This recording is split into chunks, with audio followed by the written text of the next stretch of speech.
Welcome, travelers. What a horrible night to have a curse. But perhaps you'd like to stay in my castle. Just don't poke at the walls too much, you might find a chicken embedded in them. Whoever comes to me will never go hungry, and whoever believes in me will never be thirsty. John 6:35, I believe. But enough talk. Welcome back to Castlevania, and prepare yourself for the Symphony of the Night.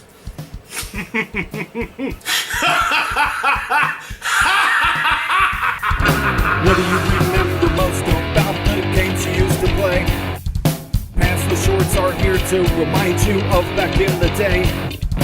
PC or console, does not matter what you choose. Memories will be made even if you win or lose. Go save file. Now we never have a save. Save file. What's your favorite memory? Save file. Aaron's giving warning to. Save file. That's the shorts phrases to you. The save file. It's about time that I talked about this one. Castlevania Symphony of the Night is my 5th favorite game of all time, surpassed only by Resident Evil 2, Super Metroid, Pandora Directive, and Chrono Trigger. It is among the truly great, and it's incredibly rare not to see it on anyone's top 10 list. So I thought it might be fun to take a moment and examine this incredible classic, and the timing's no accident. You see, Koji Igarashi, also known as Iga, has been part of Castlevania for years. He started as the assistant director of Symphony of the Night and has been involved in almost every Castlevania since, usually in a producer role. He recently left the sinking ship that is Konami and has run a Kickstarter for a suspiciously familiar new IP, Bloodstained: Ritual of the Night. Naturally, as it appealed to Castlevania fans yearning for more of the good Castlevania stuff, it was fully funded within 4 hours, and is on pace to earn 10 times the asking price of $500,000. Yeah, Konami, nobody wants to play these games anymore. You're absolutely right. Thanks for leaving all of this money lying around for talented and smart people to pick up. Have fun burning your own house down. We should probably get started before the clock strikes midnight. This is ordinarily where I'd include a spoiler alert, but this game is almost 20 years old, and it's really well known for being a quality game, so if you haven't played it by now, it's your own damn fault. Let's bleed this sucker dry.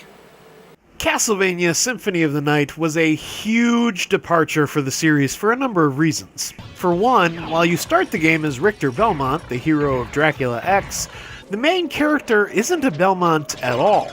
It's Alucard, Dracula's wayward son. For another, the linear stage structure has been discarded for more open-world gameplay, as more parts of the mansion open up as you gain new abilities. Finally, for the first time, RPG elements were added to the game to make the game easier than previous Castlevanias. Now, if you're having trouble with a boss, you can go grind a few levels or buy equipment to help level the playing field. The game starts where the last one ended. Richter takes out Dracula, fade to black. Dracula's castle arises again just a few years later, and Alucard races inside before the drawbridge closes. He's armed to the teeth, at least until he meets Death, who yoinks all his gear away, leaving him naked as a jaybird. Alucard now has to prepare and arm himself, but it isn't long before he runs into a young woman, Maria Renard, who is also traversing the castle looking for her friend Richter Belmont. But it isn't long before you come across Richter, and it turns out he's actually the lord of this castle. Anyway, you'll explore the castle, fighting all sorts of enemies, finding all sorts of secrets, taking on bosses, and gaining new abilities, like a double jump, or turning into a wolf, or a cloud of mist. But once you gain either the super jump or the bat transformation, then you can beat the game. You fly up to Dracula's room and kill Richter. World saved, Maria sad, Alucard fulfilled. And then you get that sweet, sweet Kenny G.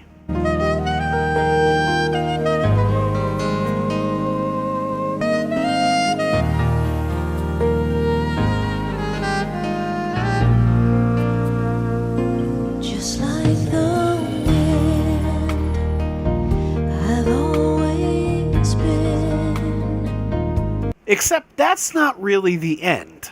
See, if you continue to explore the castle after you get the bat or the super jump, you'll find an echo ability for the bat, which allows you to safely get through the dark room and find the spike breaker armor, which allows you to traverse the spike hallway, which gets you another scene with Maria and gets you the silver ring. Find the gold ring as well, and wear them both in the clock tower to open the chamber beneath, where you'll meet Maria again, who gives you the holy glasses, which you can now use to see the thing that's controlling Richter.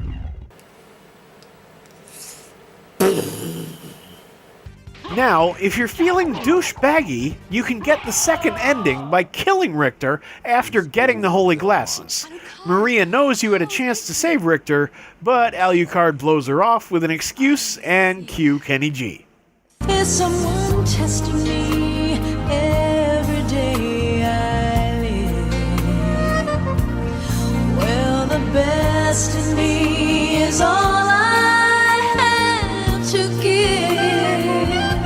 But if you're looking for the good ending, you can wear the holy glasses during the fight and you'll now see a floating green orb.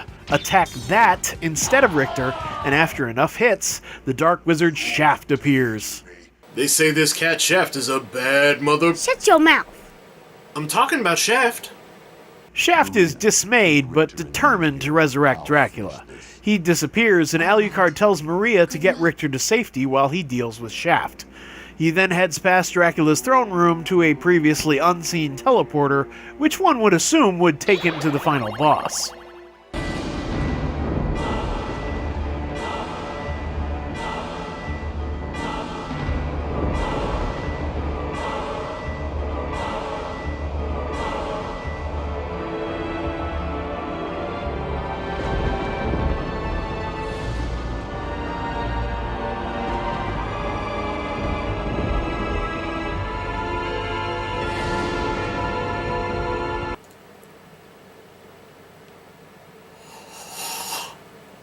In one of the coolest design choices in the history of video games, breaking Shaft's control of Richter reveals a second castle, which is the same castle as before, but now entirely upside down and filled with new enemies, bosses, items, and weapons. But because the castle is inverted, you'll find yourself relying on the bat form and the super jump a lot more to get you where you need to go. Anyway, if you're anything like me, you'll head straight over to the library, equip the Ring of Arcana, and immediately start killing shmoos over and over and over again. Now, their uncommon drop is ramen, which is a decent food item, but their rare drop is the Chrysagrim, which is easily the best weapon in the game. Why, you ask? Well, allow me to demonstrate.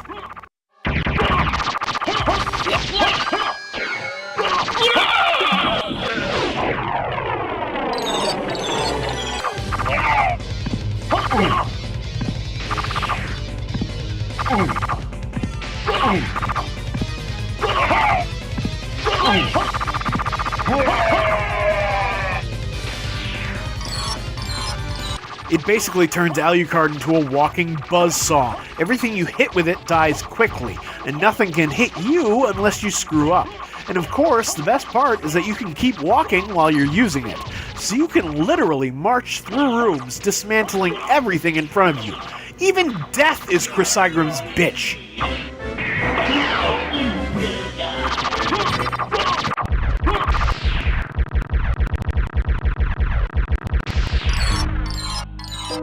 It's about as OP gets, but I like being OP, so this is how I play the rest of the game. Anyway, you can get the third ending by collecting the 5 Dracula relics from defeated bosses, returning to the clock room, and defeating Shaft, and finally, Dracula himself. And now that I think about it, ever notice how Dracula has a thing for quoting? What is a man? A miserable little pile of secrets.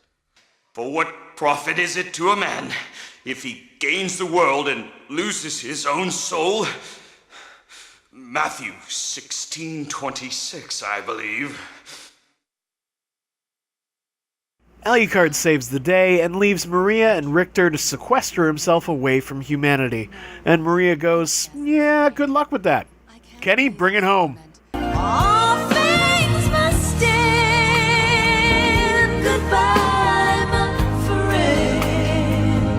But if you really explore every inch of both castles and have a map completion rate of 196% or higher, you can get the best ending, where Maria decides she loves this cold, soulless creature who's never been more than polite to her, and she goes after him.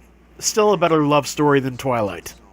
I love Castlevania Symphony of the Night, and I still enjoy replaying it time and again after all these years. It's hard to pick one thing that I remember most. As I recall, my best friend Jorge was the one who told me about the inverted castle, and we spent many, many hours enjoying this game together. Or there's that time that I learned how to glitch the sword familiar and get well over 200% map completion by flying outside of the castle. But if I had to pick one thing, it would probably be the immense amount of flavor that Igarashi and company managed to cram into this game. This game is loaded with so many little touches and tricks, I swear I still find new things every time I play it. A lot of the weapons have hidden special moves that you can activate with a button sequence. The shields can all be used with the shield rod to perform special moves, and they're different for every shield. A lot of the rooms have hidden goodies, and I don't just mean items, like the chapel, where you can confess your sins to a ghostly priest, or sit on the other side and listen to a ghost confess hers. Be careful though, sometimes the ghost isn't friendly. One room in the library has a false bookcase that you can push open. In the long hallway in the marble garden, there's a giant peeping eye watching you in the background. Putting the original PlayStation disc in an audio CD player results in Alucard warning you not to do what you just did. And then there's a catchy tune that you can listen to that's not found in the game. The secret boots that apparently do nothing, but the description says they make Alucard taller. When you wear them, Alucard's sprite literally does get a tiny bit bigger. After you've beaten the game, you can play it again as Richter, and if you're absolutely insane like me, you can get the Japanese Sega Saturn version with 2 new areas, a bunch of new items, and the ability to play as Maria. I can't possibly cover everything. There are hundreds of little touches like these that make Dracula's castle so much fun to explore time and again.